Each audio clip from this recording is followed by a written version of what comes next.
If it's close, you can really see the more detail. Like even with a regular HD, oh yeah, front rows really clearly. Yep. It's sick with 4K. And that's only 8K. 8K. And 4K is standard broadcast. Anyone turns on the cable, that's what they're doing. The HD we now that came out in the we get it. Early 2000s.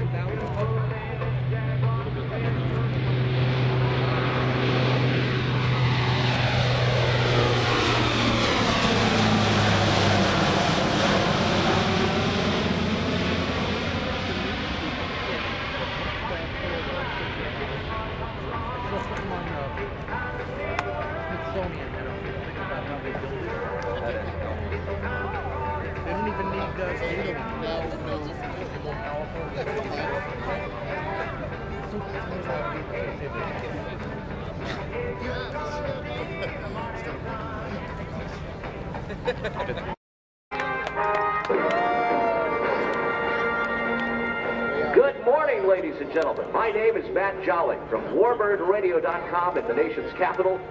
Right there in Washington, D.C., we tell the stories of our airmen past and present.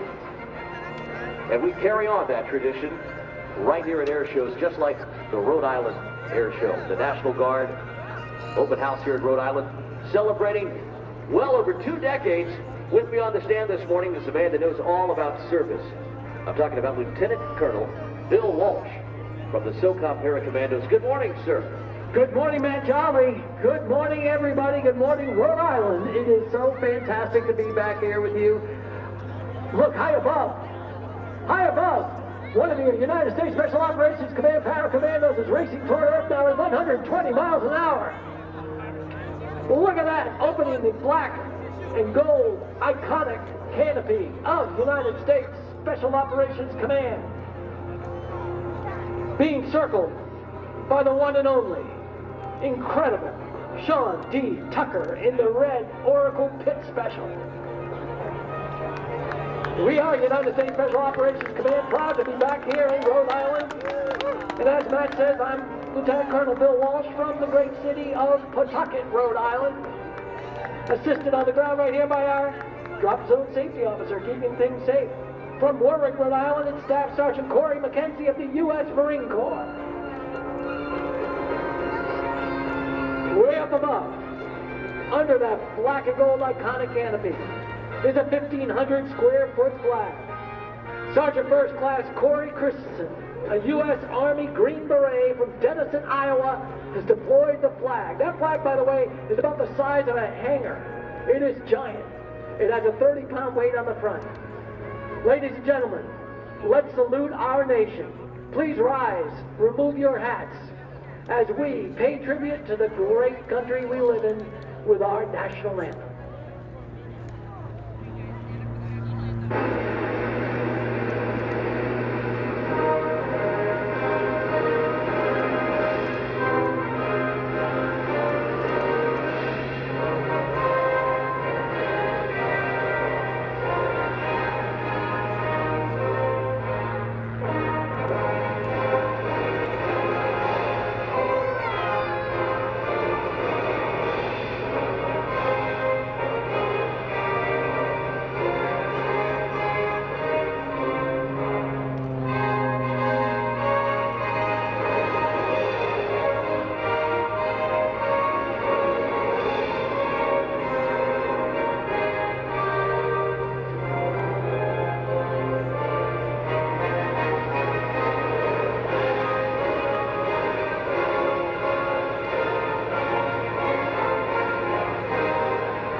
Ladies and gentlemen, welcome back to Earth, Sergeant First Class Corey Christensen from Denison, Iowa, and a 1,500 square foot American flag. Let's give it up for Sergeant First Class Christensen And Bill, can we pay tribute as they march off to the 143rd Airlift Wing Color Guard, who's here with us this morning from right here? 3 Para Commandos up there are hungry. They know that Rhode Island is famous for clam cakes, chowder. And oh yeah, they heard there's coffee milk down here too, so look out, kids. They're coming down in just a few minutes here in the beautiful Ocean State. Now look high above. The jump master has the green light. Jumpers are away. Watch with the smoke as they race toward Earth, once again at 120 miles per hour. 2 together, followed by 1. This is called the baton pass. It's a time-honored tradition of passing a baton during free fall, designed to prove that indeed skydivers can control their fall to Earth and touch in flight. Look as they barber pole and spin left and right, rotating around each other. Again, 120 miles per hour. Then they'll break off and simultaneously deploy the iconic black and gold canopy of the United States Special Operations Command. 1, 2, 3, good shoots. Now this maneuver was first attempted in 1958 over British Columbia by Lyle Hoffman and Jim Pearson. It once again does show that skydivers can touch in flight. We've got 2 types of parachutes on this demo. We've got what we call the fast rig. The fast rig is a Stiletto 120. It's flown by our operations officer, Chris Fucci, with over 5,000 jumps. Watch him fly that thing, folks. They're going to be flying this thing just like a fighter plane. Our operations officer, Chris Fucci, will be running right on in to beautiful Quonset Point. As he gets a little bit closer, folks, he'll be able to hear you. So we'll have to give him a great big welcome back.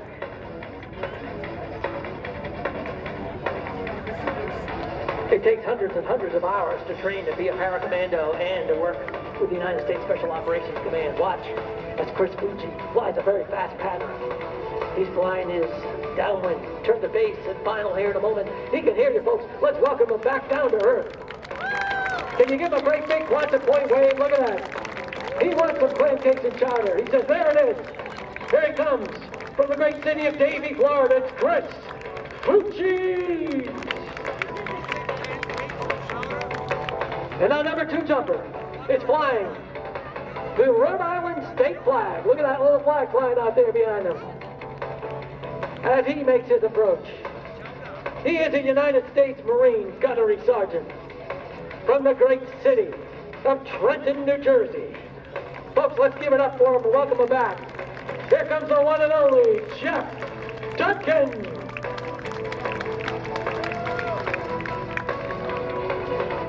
And taking a little look from high above, our number 3 jumper. Once again, flying that ram air parachute just like an airplane. Remember, you toggle left, you turn left, you toggle right, you turn right. He's setting up that pattern right now. He can hear you, folks. Let's give him a great big welcome back to Earth. Cheer him on. This is our other operations officer with thousands of jumps from the great city of Tampa, Florida. Folks, give it up right here for the one and only, we call him the Halo Man. It's Russ McDaniel. Ladies and gentlemen, your 2017 U.S. Special Operations Command Para Commandos. This concludes this precision parachute demo, but don't worry, we'll be back later on with another demonstration, another baton pass, some other fun stuff. On behalf of our 4-star General Tony Raymond Thomas and the entire SOCOM family, thanks so much, Quonset Point, Rhode Island. We are so thrilled to be here. May all your adventures be at the tip of the spear. Lieutenant Colonel Bill Walsh. All boxy building right behind us. So now the pilots who fly this thing can master their skills right here at Quonset Point in the sim, so they can go fly this thing. Check it out from your Rhode Island National Guard, the C-130J, now making a grand entrance this morning. This is the aircraft our Para Commandos came out of. What an awesome looking aircraft here. 8 pallets. It's huge. Maximum payload, 47,300 pounds. Ah, there we go. Now they're rocking it over. Major Nugent, Captain Lee, look out!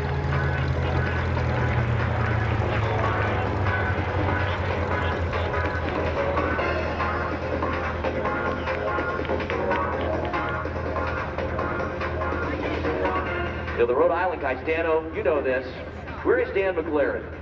He's hanging out back here. Have you ever seen anyone other than maybe the Marine Corps with Fat Albert? Have you ever seen anybody fly a C-130 like the guys and gals here in Rhode Island? No, the 143rd is by far the best in the world. I agree, man. I have flown with the 143rd safely, although they did roll me out of the crew bed one time, but I won't go to that story.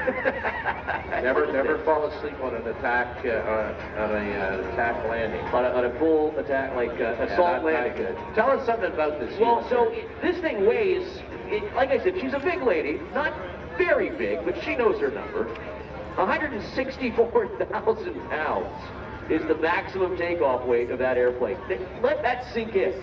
164,000 pounds.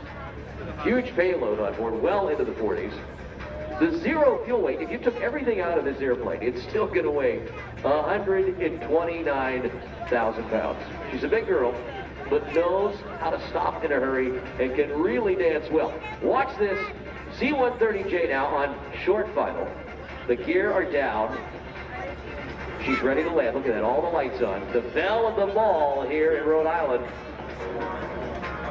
I'm not sure what we're going to see as far as the landing. Let's see if they really get on it.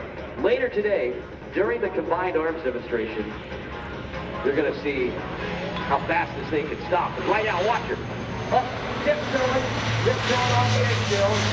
Another perfect landing today by Major Ryan Nugent and Captain Josh Lee.